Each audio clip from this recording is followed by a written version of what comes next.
Di tengah upaya mengembangkan industri fashion lokal, ada PR lain yang belum bisa diselesaikan, yaitu timbulan sampah nasional yang dihasilkan industri fast fashion. Nah, bagaimana lalu peran pegiat seni berkontribusi menyelamatkan lingkungan dengan tren baru? Berikut liputannya.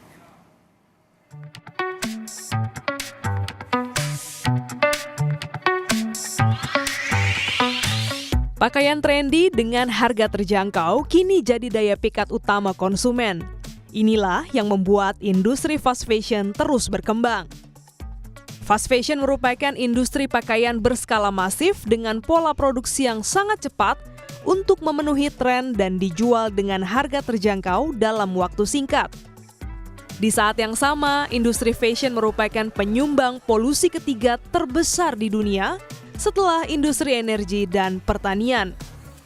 Menurut Program Lingkungan Perserikatan Bangsa-Bangsa atau UNEP, industri fashion menyumbang 10% emisi karbon global. Angka ini bahkan lebih besar dari gabungan seluruh penerbangan internasional dan pelayaran maritim. Sementara itu di tanah air, berdasarkan data Sistem Informasi Pengelolaan Sampah Nasional Kementerian Lingkungan Hidup dan Kehutanan, Indonesia menghasilkan 35,93 juta ton timbulan sampah sepanjang 2022. Jumlah tersebut naik 22,04% dibandingkan tahun sebelumnya yang berada di angka 29,44 juta ton. Sedangkan khusus untuk sampah tekstil sebesar 2,6%. Berdasarkan jurnal ilmiah fast fashion tren mode yang jadi bumerang terhadap lingkungan menjelaskan, industri fast fashion sering mengabaikan dampak buruk lingkungan.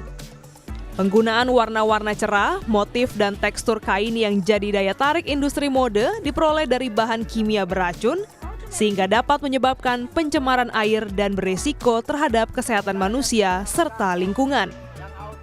Prihatin dengan kondisi lingkungan yang rusak karena fashion, founder Imaji Studio, Syarih Semesta, tergerak untuk mengembangkan konsep slow fashion. Ia juga memanfaatkan bahan-bahan alami berasal dari pigmen tanaman sebagai pewarna dasar produk tekstilnya. Especially di tahun 2015 tuh lagi sangat gencar isunya Citarum. Jadi itu polusi dari pewarnaan sintetis kan.